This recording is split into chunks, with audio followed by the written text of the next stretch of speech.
하였느니라. 아멘. 지난주에 사도 베드로가 예수님 앞에 부름을 받았습니다. 누가복음 저희가 본 말씀입니다.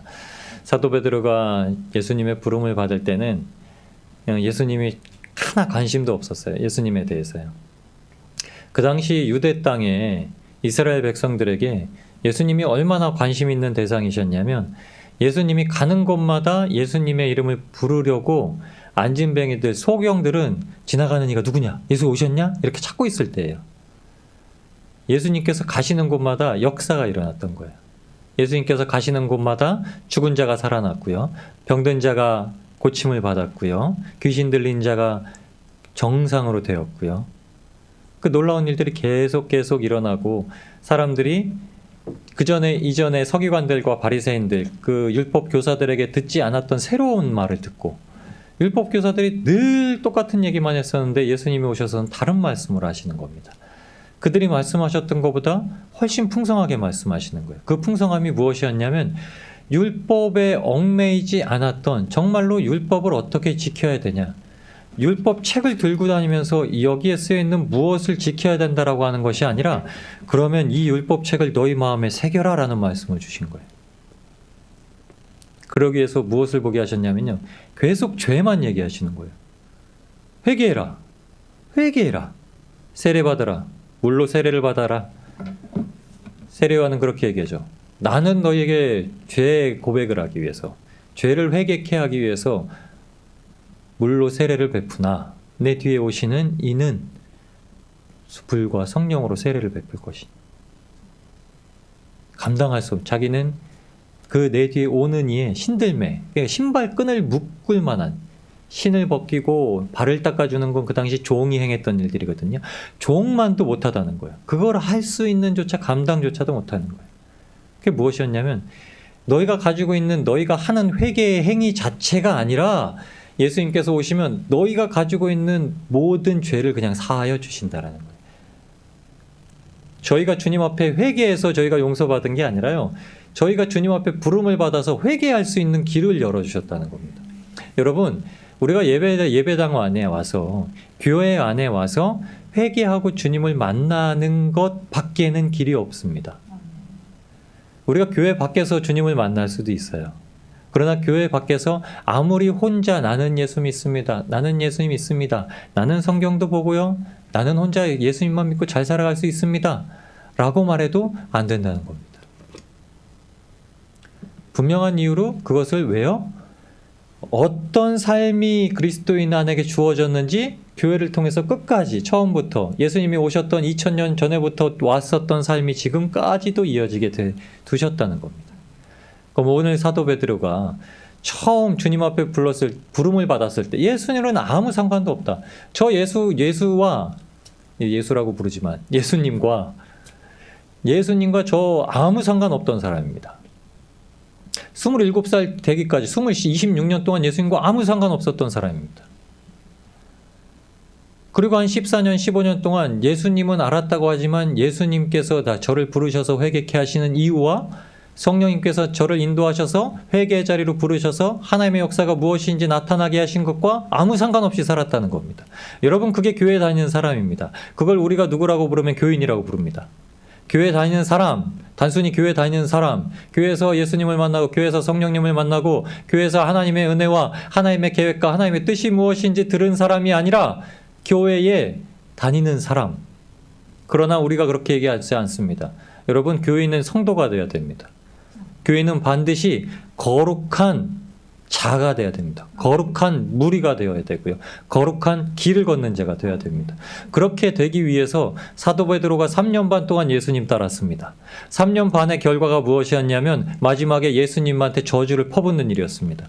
난 그런 자 모르, 그렇게만 얘기하지 않았을 겁니다. 저주라는 말은 욕을 했다는 겁니다.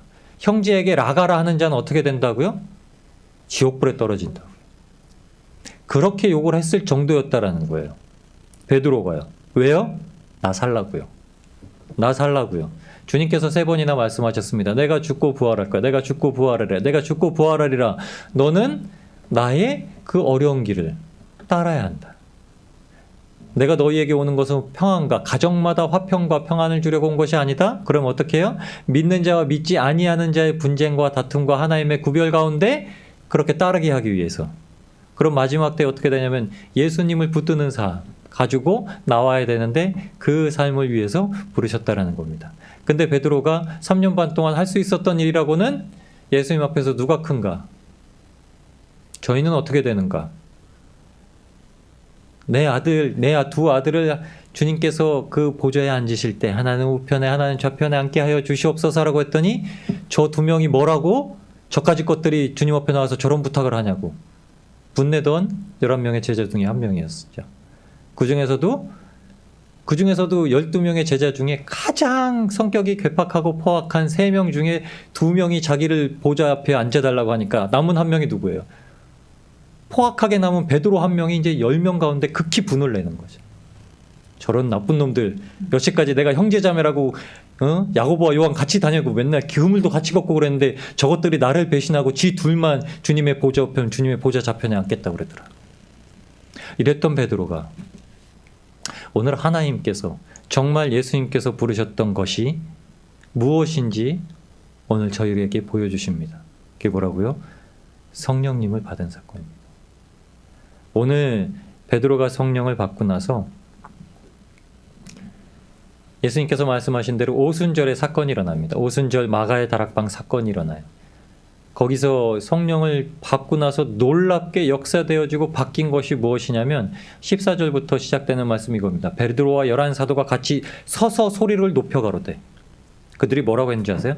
그들이 막 앉아서 기도를 했을 거 아닙니까? 그들이 막 앉아서 기도를 하는데 성령이 불의 혀같이 갈라짐으로 인해서 각 개인에게 성령이 다 임하자마자 그들이 각 나라 족속, 나라 민족, 언어로 방언을 하기 시작하는데 사람들이 6월절을 맞이하여서 온 사람들이 그들의 말을 듣고 저들이 우리말로 얘기를 하기 시작한다. 그 얘기가 무엇이었냐면 복음이에요. 예수 그리스도께서 약속의 말씀 따라 오시니다. 예수 그리스도께서 하나님께서 약속하신 선지자 메시아다.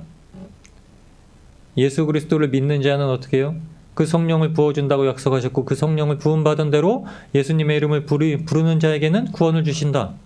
그리고 예수님께서 오셨던 말씀 복음을 전했겠죠. 이것밖에 없습니다. 그들이 할 수 있는 말은 이것밖에 없어요. 그들이 자기의 뜻을 나타낸 것이 아니라 그들이 어떻게 해요? 성령의 역사하심은 예수님께서 가르쳐 주신 말씀을 그때에 하게 하신다는, 생각나게 하고 그때에 무슨 말을 할지 알게 하신다는 겁니다. 성령이 내게 하는 소리는 단 한 가지입니다. 복음입니다. 예수 그리스도에 대해서요. 그렇게 얘기하자 사람들이 놀랍니다. 유대인들과 예루살렘에 사는 모든 사람들아 이러면서 이렇게 얘기합니다. 이 일을 너희로 알게 할 것이니 내 말에 귀를 기울이라. 때가 제3신이 너희 생각과 같이 이 사람들이 취한 것이 아니라 라고 얘기를 해요. 취한 게 아니다. 취한 게 아니다. 그러면서 오늘 말씀이 이렇게입니다. 요엘의 말씀을 먼저 들어서 얘기해요. 오늘 주신 말씀은 요엘 2장 28절로 32절까지에 있는 말씀을 사도 베드로가 인용한 말입니다. 사도 베드로가 성경의 말씀을 인용했다는 건 사도 베드로가 어부임에도 불구하고 구약을 알고 있었다는 자는 거는 구약을 알고 있었던 자고 하나님의 약속이 무엇인지 알고 메시아 구세주가 누구인지 어떻게 오실 분이신지 그도 기다리고 있었던 것입니다. 근데 그가 왜 눈이 가려져서 예수님이 베드로에게 찾아오셨을 때 아무런 관심도 보이지 않았죠? 먹을 게 없어서요. 그들의 생업으로 가장 중요했던 물고기를 잡아야 되는데 물고기가 그물에 단 한 마리도 걸리지 않았어요. 그런데 이제 베드로가 그물에 걸린 물고기 상관없이 예수님의 약속의 말씀대로 마태복음 4장 19절에 베드로를 처음 부를 때 하셨던 말씀대로 내가 너를 사람을 낚는 어부가 되게 하리라. 되게 하신다는 약속을 요한복음 21장에 다시 한번 확증하시고 나서 베드로가 성령을 받자마자 이제 이 말이 나오는 겁니다. 선지자 요엘로 말씀하신 것이니 일러스되 하나님이 가라사대 말세에 이렇게 얘기합니다. 말세 마지막 때에 여러분 2000년이 지났는데 아직 마지막 때 도래 안 했다 이 뜻이 아닙니다. 누구든지 예수님을 만나는 순간 이제 말세를 사는 사람이에요.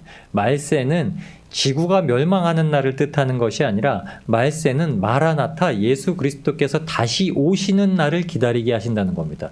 여러분, 그러니까는 사도들이 왜 말세 외쳤는지 아시나요? 주님 오신다, 주님 오신다, 주님 곧 오신다라는 뜻이에요. 세상 무너져서 이제 도망갈 준비하라라는 뜻이 아니라요. 말씀은 내일 주님 오신다. 가장 기대하고 소망했던 것이 무엇이냐면 내일 예수님 오신다. 오늘 밤에 예수님 오신다. 예수님이 오시면 어떻게 되죠? 예수님이 오시면 병든 자는 다 낫고요. 귀신 들린 자는 다 귀신이 쫓겨나가고요. 죽은 자는 일어나고요. 무덤에서 죽은 자들이 먼저 일어나고요. 산자들은 죽은 자 다들이 주님 앞에 부름 받은 이후에 그 다음에 부름을 받아서 주님을 공중에서 영접하고요. 하나님께서 이 땅의 모든 물질을 불에 풀어지게 만드시고요. 새롭게 다시 새하늘과 새 땅을 만드시고요. 주님의 새 도성이 이 땅 위에 내리고요. 하나님을 믿는 자들이 공중에서 주님과 함께 주님을 영접한 자들이 어떻게 해요? 이 땅에 다시 내려와 주님께서 이루셨던 새 예루살렘에 다시 들어가 이제는 영원히 변하지 않을, 영원히 악이 소용되지 않는, 영원히 죄가 주장하지 못하는 그 나라의 의로움이라는, 하나님의 의로움이라는 그 천국에 대해서 누리며 살아가고, 그 성문은 절대 닫히지 아니하고 항상 열려 있어서 생명수물이 생명의 강이 가운데로 나와 있고, 생명나무가 그 생명수 강가 좌우로 12가지가 쭉 심겨져서 달마다 치료하는 잎사귀를 내고 열매를 내고요. 그걸 누리게 한다는 거. 말세는 어떤 새요? 말세는 어떤 세례네요.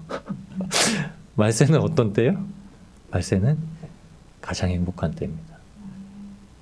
근데 그 말세가 이렇게 주어졌다고 얘기하는 겁니다. 하나님이 가라사대 말세에 성령을 받는 순간 사도 베드로의 이제 주관점은 다시 주님 만나는 것. 그 말세에 하나님이 말씀하시기를 내가 내 영으로 모든 육체에게 부어주리니. 여러분, 이 땅을 디디고 사는 저희는 다 육체를 가진 사람입니다. 이것은 저희가 몸이라는 신체를 가졌다는 뜻이 아닙니다. 죄에 빠질 수밖에 없는 이 육이라는 존재를 가지고 있다는 겁니다. 아담의 후예라고 우리가 불리는 것은 언제라도 죄에 물들어 있고 언제라도 죄에 빠질 수밖에 없는 연약하고 나약하고 패약한 존재를 얘기하는 겁니다. 그 나약한 존재에게, 그 악한 존재에게 하나님의 약속이 무엇이었냐면 그 육체에다가 하나님의 신, 하나님의 영을 부어주신다는 겁니다. 베드로에게 예수님이 오셔서 말씀을 전하시고 사람들은 예수님 때문에 그 난리가 나고 예수님의 옷자락이라도 만지려고 막 웅성웅성하는 그 가운데 예수님의 관심도 없던 베드로에게 열정만 가지고 예수님 쫓다가 나중에 저주하면서 예수님을 저주하면서 자기만 혼자 살겠다고 그렇게 했던 베드로에게 이제 무슨 말을 두시냐면은 신을 두셨다는 거예요. 베드로가 어떻게 해요? 성령이 임하셨어요. 성령이 임하셔서 이제 이 말을 한다는 겁니다. 그가 어디 이 구절을 봐서 암송하고 기억하고 있었을 수도 있고 아니면 흘려넘기는 걸 하나님의 성령이 깨닫게 하셔서 말씀을 전하게 하실 수도 있는데 이렇게 얘기를 하는 겁니다. 너희의 자녀들은 예언할 것이요 너희의 젊은이들은 환상을 보고 너희의 늙은이들은 꿈을 꾸리라. 그때에 내가 내 영으로 내 남종과 여종들에게 부어주리니 저희가 예언할 것이요. 남종과 여종은 그 당시에는 천한 신분이죠. 천한 존재고 그들이 이제 예언을 한다는 겁니다. 여러분, 그들이 예언한다는 말이 무슨 말인지 아시나요? 그들이 예수님 복음 증거한다는 얘기예요. 그들의 입에서 예수님의 말이 나온다는 겁니다. 그들의 입에서 예수 그리스도의 화평이 나온다는 겁니다. 누구라도 다 그렇게 아들이건 딸이건 늙은이건 젊은이건 남종이건 여종이건 예수님을 받으면 그 안에서 그 입에서 무엇이 나오냐면 그 입에서 예언하는 것이 환상이 꿈이 그 입에서 예수 그리스도의 복음이 그 한 가지가 나온다는 거예요. 그래서 이 앞에 이렇게 얘기한 겁니다. 이 일을 너희에게 알게 할 것이니 베드로가 16절에 그렇게 한 거예요. 모든 사람들아 이 일을 너희에게 알게 할 것이니 왜 예수님이 오셔야만 했는지 내가 너희한테 말을 해줘야겠다. 내가 성령을 받았으니 말을 해줘야겠다. 이렇게 얘기하는 겁니다. 또 내가 위로 하늘에서는 기사와 아래로 땅에서는 징조를 베풀리니, 이게 베드로 말이 아닙니다. 예언에 기록된 말씀, 요에서에 기록된 말씀이라는 거예요. 징조를 베풀리니 곧 피와 불과 연기로다. 주의 크고 영화로운 날이 이르기 전에 해가 변하여 어두워지고 달이 변하여 피가 되리라. 하나님께서 다시 오신, 주님께서 다시 오시는 그 말세, 그 영광의 날을 맞이하기 전에 이 한때가 존재한다는 거예요. 세상이 암흑 가운데 변하고. 어제 그저께 계기월식 보셨나요? 200년에 한 번 보신다는 건데 앞으로 200년은 더 사야 보시는데요. 이제 천왕성이 뒤에 숨었다고 그러죠. 달이 해가 달이 뒤에 서는 건가? 제가 그 개념을 잘 모르겠어요. 제가 과학을 좋아하는 생도가 아니었기 때문에. 근데 제가 밖에 나가 200년 만에 계기월식 막 나오는 거예요. 뭐 그러려니 얼마나 잘 보이겠어 하고 밖에 나갔는데 달이 시뻘건 거예요. 그 징조가 뭔지 아시나요?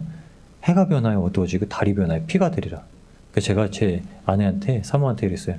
저 마지막 징조야. 달이 피가 된댔잖아요. 저게 피예요? 그러더라고요. 그냥 빨개진 거지? 너무 신기한 거예요. 달은 노래야 되잖아요. 그게 하나님께서 보여주신 징조는 아닐 겁니다. 진짜 달이 빨갛게 될 거예요. 근데 하나님께서 말씀하신 것처럼 달이 빨갛게 될 수 있다는 걸 보여주신 거예요. 여러분, 그게 하나님께서 말씀하신 게 상상처럼 아니면 어떤 것처럼 그냥 달이 빨갛게 된다는 거야. 이 신천지에서 말하는 것처럼 그건 다 그냥 이렇게 영예로 풀어야 되는 거야. 영적 해석이야. 이런 게 아니라 하나님이 하시겠다 하면 달도 빨개지고요. 해가 꺼맣게 변해져서 어둠이 되고요. 이게 애굽에서 하나님께서 이스라엘 백성들을 출애굽시킬 때 하셨던 일입니다. 그거를 마지막 때 주님 오실 때에도 하신다는 얘기세요. 이게 예언의 말씀이라는 겁니다. 근데 그때에 누구든지 주의 이름을 부르는 자는 구원을 얻으리라 하셨느니라. 아멘. 주의 이름을 부르는 자, 주의 이름. 베드로가 얘기합니다. 유대인들이 다 모였어요. 주라고 딱 얘기하면 메시아라는 거 알아요. 근데 그 메시아가 누구냐라는 걸 베드로와 11제자들이 말한다는 겁니다. 예수 그리스도. 예수 그리스도. 예수님께서는 어떤 분이시냐면 믿는 자들한테 반석이세요. 반석. 모퉁이돌 되셨다고 합니다. 모퉁이돌은 우리가 생각하는 것처럼 주춧돌 같은 거예요. 우리나라도 한옥집을 질 때, 나무로 집을 질 때 만한 주춧돌을 하나 세우고요. 거기에다 원목 통나무를 뚝 세워가지고 대들보를 세웁니다. 그래서 집을 져요. 그러니까 그거 놓을 때는 되게 신경 써요. 제사 지내요. 근데 영은 옛날 성전에 기초를 세울 때도 어느 나라 가든지 건축의 그 도는 좀 비슷한 겁니다. 그런데 그랬다는 거예요. 가장 중요한 돌, 가장 중요한 기둥을 바치고 있는 가장 중요한 돌. 예수님께서 믿지 아니하는 자들을 만나시게 되면, 반대로 얘기하면 믿지 아니하는 자들이 예수님을 만나게 되면 어떻게 되면 그 앞에서 다 깨져요. 다 자아가 다 깨져요. 겉에가 깨지고 안에 있는 게 보여져요. 그렇게 잘라져요. 깨지고 부서지고 잘라져요. 근데 예수님이 드러나셔서 만나야 되는 그 상황 가운데 안 만나면 어떻게 되냐면 그 돌이 그 위에 떨어져요. 성경 말씀은 이걸 무엇이라고 얘기하냐면 누가복음 20장 17절 18절에 이렇게 얘기합니다.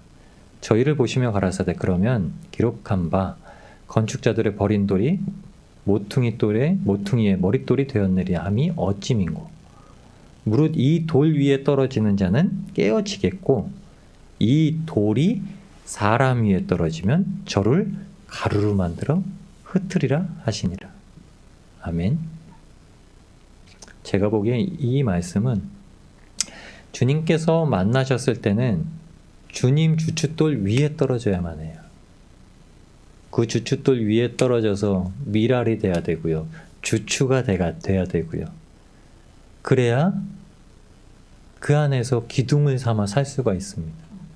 근데 끝까지 부인하는 자는 마지막에 어떻게 되냐면 주님이 오실 때 그들 위를 덮으신다는 거예요.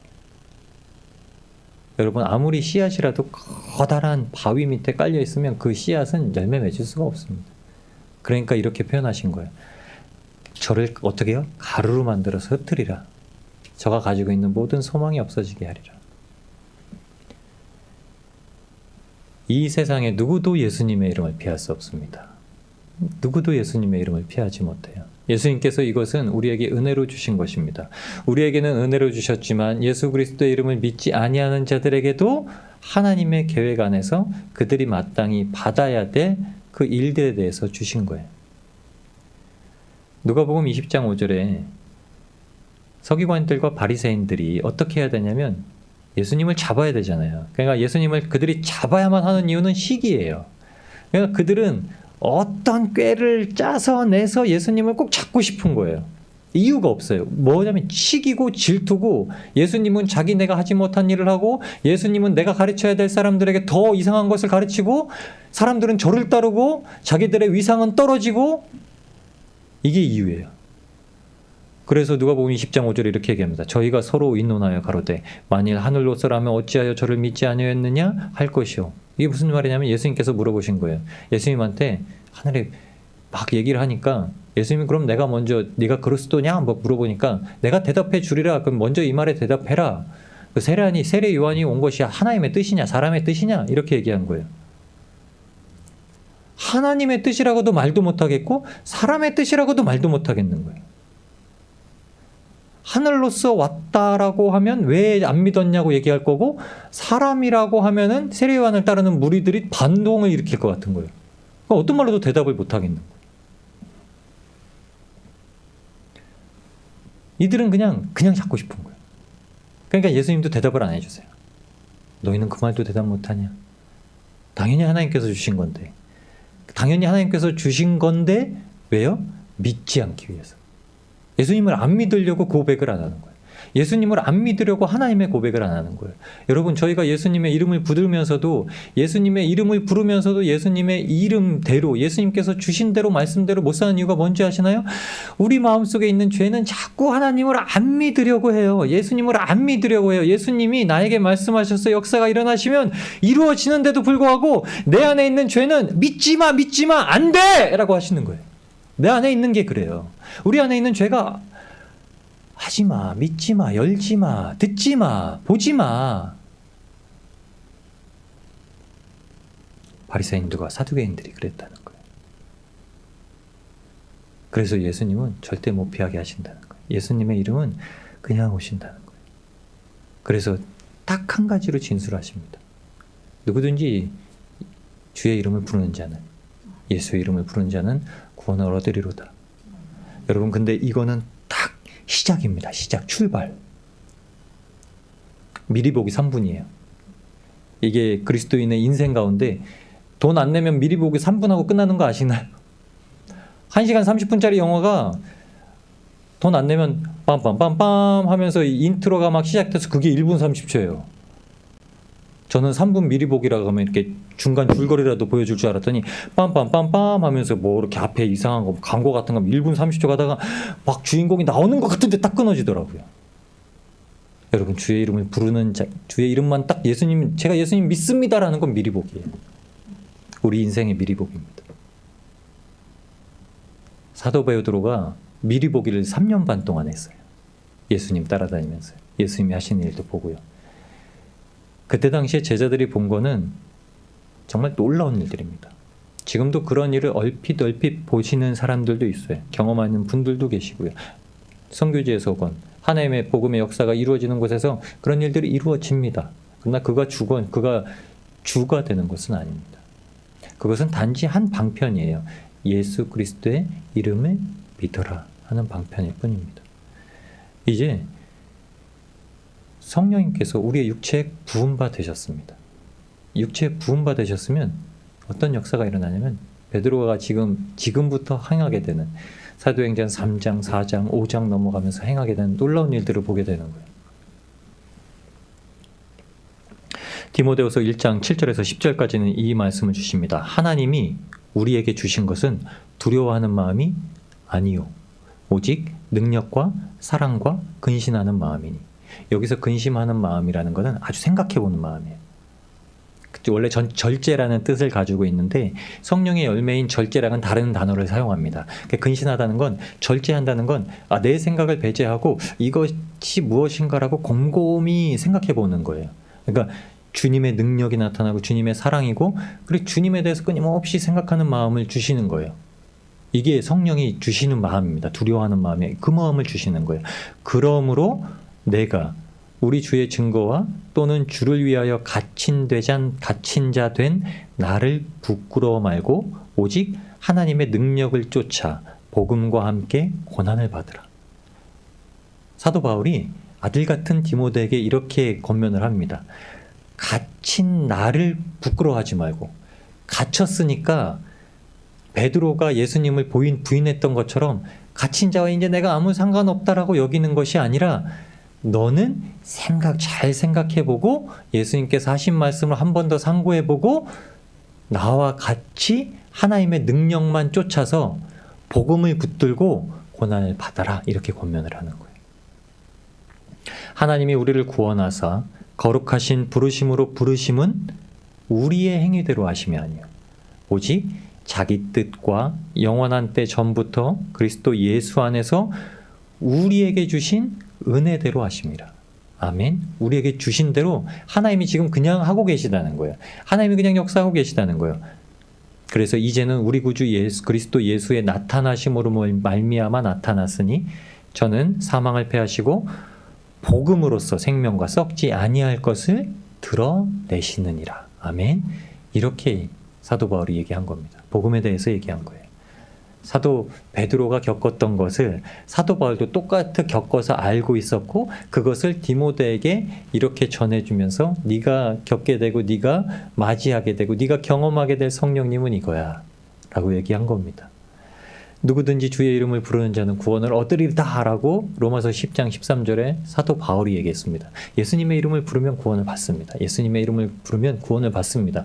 누구든지 예수의 이름을 시인하고 예수님을 주라 인정하고 예수님을 내 주인이라 여기고 예수님을 내 모든 삶의 최우선순위로 여기고 예수님께서 십자가에 달려 돌아가신 것이 내가 죽을 수밖에 없는 환경 때문에 죽었다라는 걸 알고 내가 주님을 택한 것이 아니라 하나님께서 미리 나를 택정하셔서 이 땅이 조성되기 전에 하나님께서 창조의 역사를 시작하기 전부터 내 이름을 아시고 나를 아시고 여러분을 아시고 미리 정하여서 택하셔서 부르셔서 십자가에서 달려 죽으셨기 때문에 내가 살아있다라는 이 고백을 하면 구원을 받는다는 겁니다.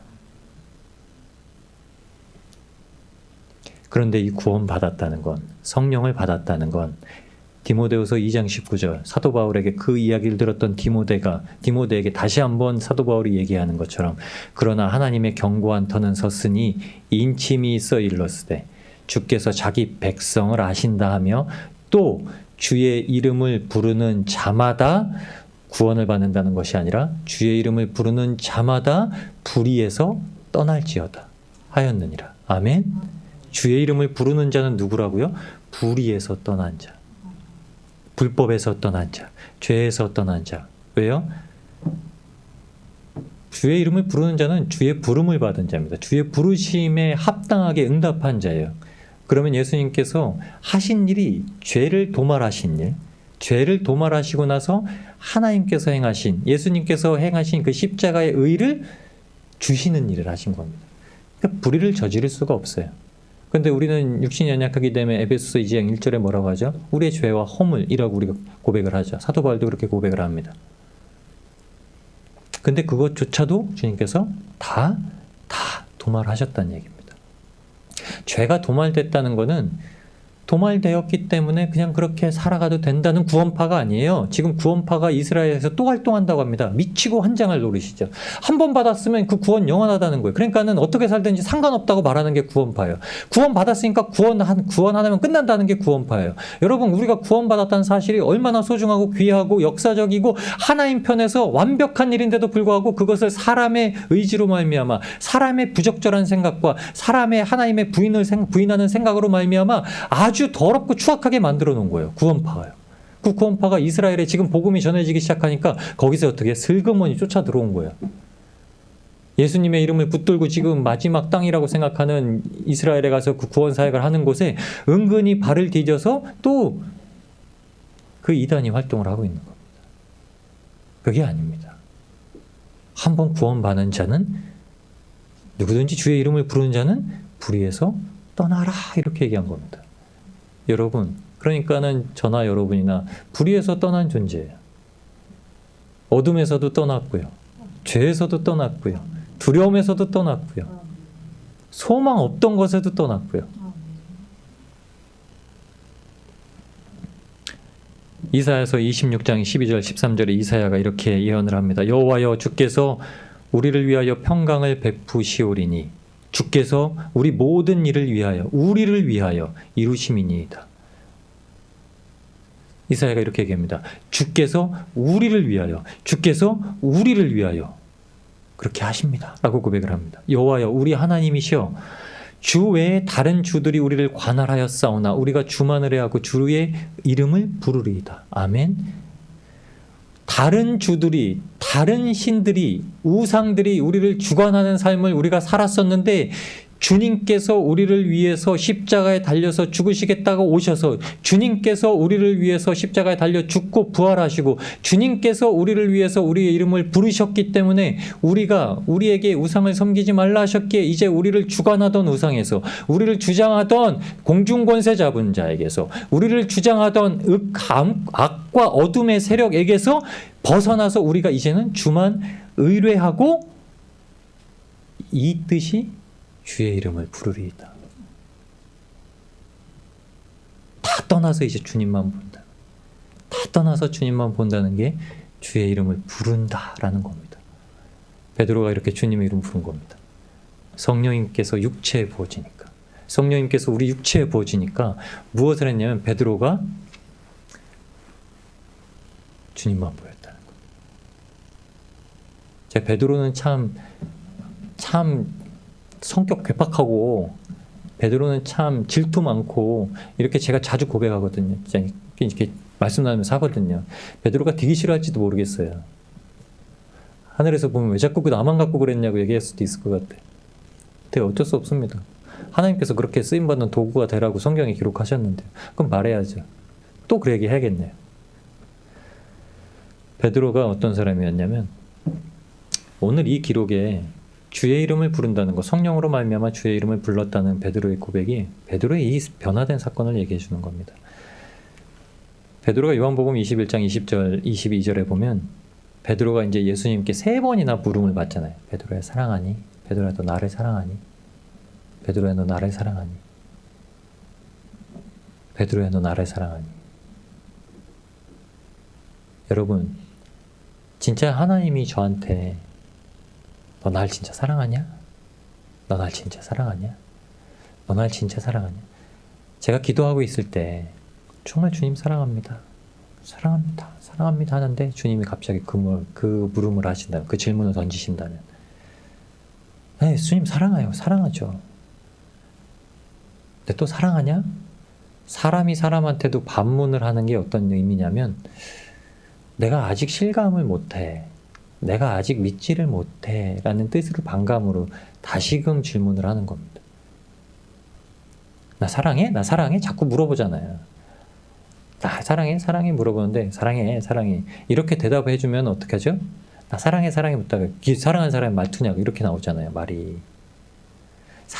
아주 사랑해요. 하나님한테 주님 너무 사랑해요. 이렇게 얘기하는데도 주님이 정말 사랑해? 정말 사랑해? 물어보시는 거예요. 베드로가 3번째 물어보니까 그 마음이 되게 낙담되는 거예요. 위축되고. 내가 진짜 하나님을 사랑한다고 고백하는데 하나님은 사람의 속마음을 다 아시잖아요. 내가 안 사랑한다고 고백하는 것처럼 들리시나? 베드로가 위축돼서 주님이 아시잖아요. 주님이 아시잖아요. 주님은 다 아시잖아요. 제 마음을 다 아시잖아요. 이렇게 얘기합니다. 그리고 나서 이제 그 질문이 딱 그쳐지자마자 베드로가 또 이렇게 물어요. 베드로가 돌이켜 예수의 사랑하시는 그 제자가 따르는 것을 보니 그는 만찬석에서 예수의 품에 의지하여 주여 주를 파는 자가 누구오니까 묻던 자르라. 요한이에요. 요한이 요한복음을 쓰면서 자기에 대해서 이렇게 표현해요. 주의 만찬 속에서 주의 품에 의지하여 있던 자. 자기가 굉장히 주님 앞에 사랑받던 자라고 이렇게 얘기합니다. 요한이라고 자기 이름을 안 쓰고요. 마태는 자기를 세리마태 이렇게 표현했거든요. 마태복음에. 근데 요한은 그렇게 안 해요. 자기를 굉장히 높여서 얘기해요. 주님과 굉장히 친밀하게. 그런데 21절에 베드로가 이렇게 얘기합니다. 베드로가 그를 보고 예수님께 여쭈오되 주여 이 사람은 어떻게 되겠삼나이까? 베드로가 어떤 죄라고요? 베드로는 질투 많고요. 베드로는 성격이 좀 괴팍하고요. 불같고요. 베드로의 신경은 늘 요한이에요. 요한은 자기보다 어리고 어떻게 보면 자기보다 주님과 더 친밀하고 말도 잘 통하고 좀 더 똑똑한 것 같기도 하고 아마 금을 칠 때부터 좀 경쟁 상대로 여겼을 수도 있을 거예요. 야고보와 요한과 같이 다녔으니까. 또 요한 생각이 나는 거예요. 예수님을 부인하고 예수님이 다시 오셔서 부활하시고 이제 승천하시기 전이지만 예수님의 그 부활하심도 받고 놀라운 역사를 받는데도 불구하고 아직 성령이 그 육체에 부어지지 아니하니까 어떻게 해요? 예수님이 계셔도 요한이 보여요. 요한이 보여요. 그래서 예수님께서 이렇게 말씀하십니다. 내가 올 때까지 그를 머물게 하고자 할지라도 내게 무슨 상관이냐? 너는 나를 따르라 하시더라. 아멘. 근데 이 말이 내가 무슨 상관이냐? 이 말이 그냥 간단하게 표현하면 누구? 너는 나를 따라. 내가 무슨 상관이냐? 이 말이 그를 머물게 할지라도 그를 머물게 할 거야. 근데 누구 말하는 거야? 베드로한테 이렇게 하는 거야. 너 지금 누구 말하는 거야? 너는 그냥 나만 봐 이렇게 하시는 거예요. 너 지금 요한 말하는 거니? 누구 말하는 거니? 그냥 너는 나한테만 관심 가져라. 나한테만. 여러분 누구한테 관심 가지신가요? 누구한테 마음과 생각이 빼앗겨 계시나요? 누구 때문에 마음이 두려워하시고 누구 때문에 낙심하시고 누구 때문에 서 있으신가요? 누구 때문에 이 땅을 디디고 계시고 누구 때문에 천국을 바라보시고 누구 때문에 소망을 걷고 계신가요? 여러분 예수님밖에 없습니다. 네, 예수님밖에 없습니다. 예수님이 그러시는 거예요. 누구 보니? 나만 봐라. 베드로가 예수님의 말씀하신 대로 신앙생활에서 이제 자신이 드러나기도 다시 자신이 드러나는 것 아니면 자신이 관심 갖고 있던 대상이었던 사람에 대해서 이제 그 관심이 싹 걷어지는 게 어떤 때요? 성령님이 오실 때입니다. 성령님이 오실 때. 성령님이 오시고 나서 베드로가 이 사람들한테 이렇게 오늘 본문의 말씀을 선포하고 나서 3장이 넘어가면 이렇게 얘기합니다. 베드로와 요한이 이제 행각에 성전에 들어갈 때 행각에 늘 앉아서 그곳에서 구걸하는 자가 성전 미문에 앉아가지고 구걸하는 자가 있었습니다. 안진뱅이에요. 베드로 요한이 들어가면서 그를 주목하여 보니 그 안에 믿을 만한 믿음이 보이는 거예요. 구원받을 만한 믿음이 보이는 겁니다. 그래서 베드로가 나사렛 예수 그리스도 이름으로 일으킵니다.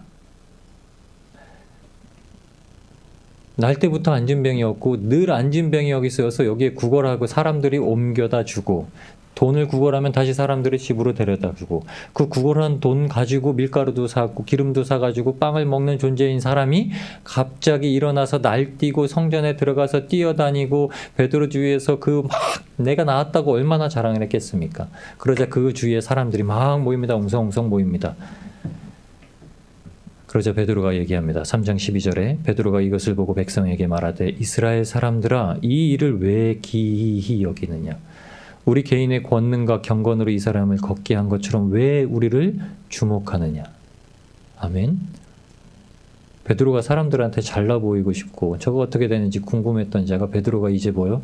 성령을 받고 나서 예수님을 증거하고 나서 예수님의 기적, 이적, 표적을 행하는데도 불구하고 베드로에게 나오는 건 뭐요? 예수. 베드로가 아니라 요한이 아니라 예수. 여러분 우리한테 성령이 주실 때 우리 마음 가운데 예수가 나오는 겁니다. 여러분 성령을 받으셨습니까? 예수만 나오면 받으신 겁니다. 성령 못 받으셨습니까? 예수만 나오게 해달라고 구하시면 받으실 수 있습니다. 그러면서 3장 19절 20절에 또 이렇게 얘기합니다. 그러므로 너희가 회개하고 돌이켜 너희 죄 없이 함을 받으라.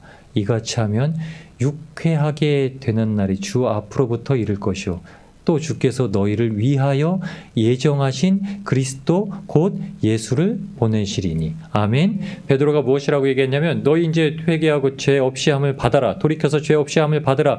그러면 이렇게 유쾌하게 하는 날이 아나십식스라고 지난번에도 한번 말씀드렸습니다. 유쾌하다는 말은 안식일이라는 뜻인데 평안히 쉬는 날 이렇게 되는데 변화된 날이라는 거예요. 이 날이 주 앞에 이를 것인데 20절에 이상한 말을 합니다. 베드로가 성령을 받으라는 것이 아니라 또 주께서 너희를 위하여 회개하고 돌이킨다라는 건 이미 주 예수 그리스도를 영접하고 하는 행인데도 불구하고 20절에 다시 한번 또 주께서 너희를 위하여 예정하신 그리스도 곧 예수를 보내시리니. 아멘. 성령이 말씀하는 거예요. 베드로가 오순절 그 마가의 다락방에서 받은 성령님이 누구시냐면 진짜 예수 그리스도라는 거예요. 진짜 자기가 예수 그리스도를 만나서 예수님께서 진짜 내 안에 오셔서 더 이상 예수님을 눈으로만 보는 게 아니라 예수님을 마음에 모시고 사는 존재가 되었다라는 거예요. 이전까지 내가 회개하고 또 회개해서 하나님 앞에 인정받고 인정받는 것처럼 되었다고 생각은 했지만 그게 절대 아니었었고 끊임없이 돌이키고 끊임없이 저주하고 끊임없이 다른 사람들한테 관심을 가졌는데 끊임없이 내 문제에 대해서도 다른 사람 때문이라고 여겼는데 그게 아니라 내 문제를 완전히 예수님 앞에 초점을 맞추게 두신 분. 성령이 육체에 부어졌더니. 여러분 성령이 육체에 부어졌더니. 예수님이 우리 육체에 부어주셨더니. 예수님이 진짜 관제가 되셔서 전제가 되셔서 우리 안에 그 피를 부으셨더니 십자가의 피를 부으셨더니 그가 유쾌하게 되는 날을 맞이했다라는 거예요.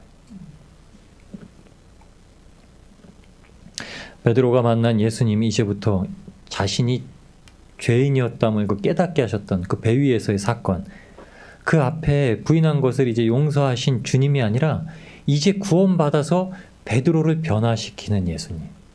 여러분 베드로가 어떻게 그렇게 사랑을 얘기하고 어떻게 그렇게 온유한 자가 되었냐면 성령의 역사입니다. 오순절의 역사부터 시작하는 거예요.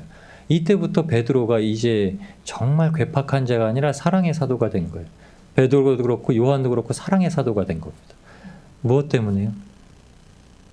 임재하신 예수님을 만났더니.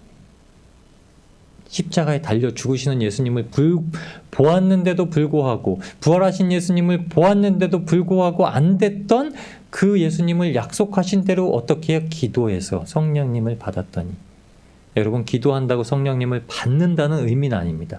그런데 성령을 받고자 기도하는 마음을 주셨다는 건 이미 성령을 주시기로 예비하셨다는 거예요. 여러분 성령을 받고자 기도를 안 하시죠? 성령을 주세요 기도 안 하시죠? 성령을 주시라고 기도를 해야 됩니다. 성령님이 오셔야 돼요. 성령님이 오셔야 돼요. 성령님이 만나시고 성령님이 말씀하시고 왜냐하면 그게 주님께서 말씀하시는 것이기 때문이에요. 성령님이 말씀을 하시면 사람에게 어떻게 하냐면 두려워하지 말라라는 그 명령의 말씀이 우리 안에서 내재되어 있는 죄를 쫓아내시고 어둡고 추악했던 것을 몰아내시고 그 안에 빛으로 계시기 때문입니다.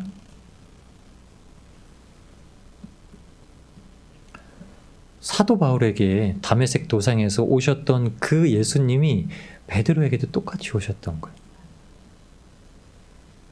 또한 여러분 이제 지금 저희가 기도할 때도 오시는 거예요. 성령님이 오십니다. 성령님이 오시면 어떻게 된다고? 사람이 막 유쾌해지고 막 농담 잘하고 재밌어진다는 얘기가 아닙니다. 정말 상쾌해진다. 시원하게 된다. 가슴이 답답하면 다 가면 우라래요. 다 가면 화가 있대요. 여러분 육체도 느끼는 그 답답함이 영이 오는 답답함의 기준을 합니다. 영이 오는 답답함이 무엇인지 아세요? 성령을 받아야 되는데 성령님을 모셔야 되는데 성령님이 아직 주재하지 않으셔서 답답한 거예요. 그런데 성령님이 오시면 성령이 육체에 임하시리라고 이거는 요엘을 통해서 이미 약속해 주신 말씀이고, 이 약속은 베드로에게, 사도들에게, 지금 우리 이전의 모든 신앙의 선조들에게, 그리고 지금 연약하여 주님 앞에 낭망하고 좌절하고 온전히 주님만을 신뢰하여 주님만 찾기를 원하는 우리에게도 똑같이 오신다는 겁니다. 여러분, 성령의 역사는 일회성으로 끝나는 게 아닙니다. 성령이 한번 오셨다고 그 내주하심이 항상 유지되고 있는 게 아니에요. 여러분, 한번 우리가 어떤 능력을 받았다고 그 능력을 계속 행할 수 있다고 할 수 있던 것도 아닙니다. 그거는 하나님의 역사가 아니에요. 그거는 사람이 이루어내는 역사지, 그건 하나님의 역사가 아닙니다. 사람이 이루어내는 역사라고 하는 거는 사탄이, 어둠의 영이 주관하는 역사지 하나님이 이루시는 역사가 아닙니다. 하나님을 기대하지 아니하고 하나님을 의뢰하지 아니하고 하나님께서 구원을 베풀어 주시는 걸 바라지 아니하고 행하는 역사가 어떻게 역사입니까? 여러분, 우리가 구원 받았다고 이미 여겨진 상태로 살아가고 있는 역사요? 그런 건 없습니다. 여러분, 구원 받은 자는 구원을 위해서 더 기도하고요. 구원 받은 자는 아까도 말씀드렸다시피 거룩함의 행함이 준비되어야 하고요. 그렇게 살아가려는 마음이 준비되어야 합니다. 그걸 행하게 하시는 게 성령님이세요. 그렇게 이끄시는 게 성령님입니다. 그렇게 우리를 주장하시고, 그렇게 우리와 함께 하시고, 그렇게 우리를 주님과 닮은 형상으로 만드시는 게 바로 성령님이십니다.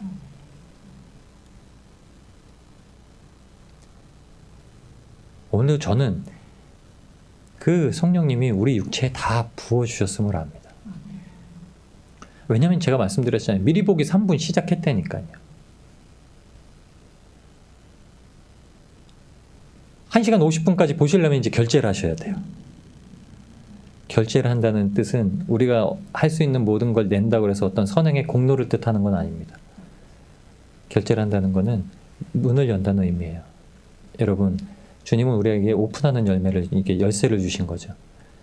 오픈하는 열쇠, 결제하는 비밀번호, 이거를 주신 이유는 그렇게 사는 삶을 통해서 하나님의 역사에 그 시간편에 들어가게 하시는 겁니다. 근데 성령님이 아니면 할 수가 없어요. 성령님이 아니면 사람은 항상 육체의 열매를 맺을 수밖에 없습니다. 바리새인들과 사두개인들이 했던 것처럼 당을 짓고 시기하고, 아니면은 하나님을 믿는다고 하면서도, 예수님을 믿는다고 하면서도 그 안에서 서로 시기하고 질투하고 자기를 주장하고 이런 것을 낼 수밖에 없습니다. 그런데 성령님은 아니세요. 근데 성령님은 아니세요. 사도행전 4장 13장에 그러니까 어떻게 하냐면, 베드로를 참 본래 학문 없는 범인으로 알았다가 이상히 여기면서 또 그 전에 예수와 함께 있던 줄도 알고, 이렇게 사람들이 봅니다. 베드로를 어떤 자로 봤다고요? 학문 없는 자. 말 그대로 학문 없던 자예요. 그런데 무엇을 얘기하죠? 사람들 앞에서 학문을 얘기하는 거예요. 요엘서를 들어서. 성령님이 역사하시면, 성령님이 임하시면 어떻게 되는지 아시나요? 무지한 자가 지혜를 얻고요. 미련한 자가 지혜로워지고요. 그게 뭐요? 베드로의 입에서 나온 건 한 가지입니다. 예수 그리스도. 저도 무지한 자입니다. 제가 신학을 해봤자 얼마나 열심히 잘했겠습니까? 하나님이 그냥 은혜로 그냥 이 자리까지 세워주신 거죠. 제가 이전까지는 예수님만을 얘기하는 걸 잘 못했어요. 모르니까. 모르면 잘 못하는 겁니다. 아무리 예수님을 말하려고 해도 예수님을 들어서 얘기할 수는 있지만 만나는 예수님 외에는 말할 수가 없어요. 그럼 예수님이 아닌 다른 거에 자꾸 나오는 겁니다. 근데 공교롭게도 주님이 저를 만나주셨으니, 그 자비하심과 긍휼하심으로 만나주셨으니, 주님이 그 자비하심과 긍휼하심으로 말미암아 여러분을 택하시고 만나주셨으니 뭘 내냐면 예수 그리스도를 내는 겁니다. 예수 그리스도를 낼 수밖에 없는 겁니다. 베드로의 담대함이 이제 제사장 집에 가서 부인하던 베드로가 아니라요. 예수님 오셨어도 요한 때문에 요한에게 관심 갖던 베드로가 아니라요. 요한도 관심 없어요. 베드로가 요한하고 같이 성전에 들어가다가 그 안진뱅이를 고쳤다니까요. 안진뱅이에게 딱 그 말을 선포하고 예수 그리스도의 이름으로 일어나라 딱 했으면 어떻게 했겠어요? 요한을 한번 싹 보지 않았겠습니까? 야, 보았느냐? 요한아, 보았느냐? 내가 하는 걸 보았느냐? 야, 베드로는 요한이 관심 없어요. 이제 더 이상 요한에 대한 질투도 없고 시기도 없어요. 성령님이 오셨으니까. 그 사람이 어떤 행사가 상관이 없습니다. 성령님이 오셨으니까. 성령님은 오직 관심 있는 게 그 안에 오신 그 성령님, 예수님의 밖에 관심이 없으십니다. 관심을 얻게 만드세요. 성령님의 교통하심이 계시면 여러분 담대함이 옵니다. 여러분 이 말씀은 여러분 담대하실 수 있습니다. 담대하셔야만 합니다. 그 이유가 성령님이 친히 찾아오셨기 때문입니다. 성령님이 없다면 우리가 무서워해도 돼요. 그런데 성령님은 다 오셨습니다. 성령님은 여러분에게 오셨어요. 우리는 주님 앞에 택정함을 입은 자들입니다. 그래서 주님 앞에 나왔고요. 주님 앞에 부르짖고요. 주님을 의지하고요. 주님께서 우리한테 관심 갖게 하시는 그 한 가지가 딱 있습니다. 바로 예수 그리스도. 베드로에게 주셨던 그 예수 그리스도. 그리스도인들은 이적을 베푸는 게 아니라 예전에 예수님 시대에 성경책에 나왔던 그 일들을 하는 것이 우리의 주된 행사가 아니라 하나님의 말씀을 듣고 나가면 하나님께서 말씀하신 대로 안 살 수가 없다는 거예요. 하나님께서 이웃을 사랑하라고 했으면 안 사랑할 수가 없다는 거예요. 하나님께서 원수를 미워하지 말라고 하면 원수가 없어지는 거예요. 하나님께서 용서하라 하셨다면 용서할 수밖에 없는 거예요. 성령님이 계시니까요. 그 열매니까요. 하나님이 온유하라고 하셨으면 온유할 수밖에 없는 거예요. 하나님이 사랑하라 하셨으니까 사랑할 수밖에 없는 겁니다. 관심 가질 수밖에 없고요. 애통할 수밖에 없고요. 기뻐할 수밖에 없고요. 참을 수밖에 없고요. 절제할 수밖에 없고요. 왜냐하면 그것 때문에 우리 주신 겁니다. 우리한테. 그것 때문에 우리와 함께 하시길 원하는 겁니다. 그것 때문에 우리와 함께 하시고 하나님의 그 은혜를 누리게 하시고 하나님께서 주시는 그 천국을 친히 누리게 하시고 하나님께서 약속하신 그곳에 들어올 준비하게 하시는 겁니다. 성령님이 계시니까요. 성령님이.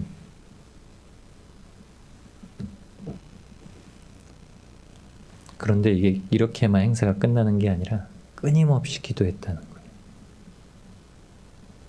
베드로와 사도들이 이제 잡혀서 옥에 갇혔다가 풀려나오고서 담대하게 그 앞에서 막 말하고 나서 풀려났는데도 풀려나자마자 한 일이 무엇이냐면 그 일들을 형제자매들한테 다 얘기하고 예수 그리스도의 이름으로 밖에 나가서 이야기도 하지 말라고 했더라. 이걸 다 얘기하고 우리 이제 기도합시다. 우리를 이제 대적하는 자들이 생겼으니 이제 기도하고 하나님 앞에 매달려서 이 문제에 대해서 온전히 예수님의 이름만 증거하게 해주시기를 기도합시다라고 했다는 거예요. 그래서 기도가 끊이지 않았다는 거예요. 일련의 사건으로 만족하는 게 아니라 하나님의 은혜는 그냥 끊임없이 기도 자리에 나아가고 또 그 일을 행하게 하시고 기뻐하게 하시고 만족하게 하시고 또 기도하게 하시고 내가 하는 게 아니라 또 하나님의 힘을 의지해서 또 하나님을 의지해서 또 하나님을 의지해서 오늘도 견뎌나가는 게 하나님을 의지해서 내일도 견뎌나가는 게 하나님을 의지해서 기도가 아니면 안 된다고 기도해야 된다. 하나님 앞에 서야만 한다고 해서 했다는 겁니다. 마지막 이 말씀 하시고 이 말씀 함께 읽고 마치겠습니다. 사도행전 4장 29절 30절 말씀입니다. 사도행전 4장 29절 30절 말씀입니다.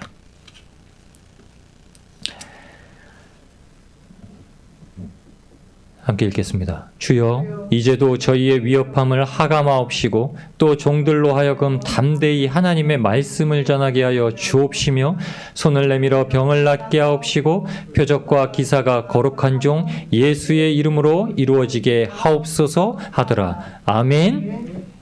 여러분 오늘 하나님의 그 은혜가 예수님의 이루어진 줄 믿습니다. 예수님의 이름으로 우리에게 임한 줄 믿습니다. 우리 지금 함께 기도하시면서 나아가실 때 주님 역사하십니다. 주님 이루시고 주님께서 또 행하십니다. 하나님께 부르짖고 성령을 부어달라 말씀하실 때 성령님 주시면 성령님께서 이제 그 모든 거 행하십니다. 오늘도 믿고 주님 앞에 맡겨드리면서 우리 함께 기도하시면서 나아가시겠습니다.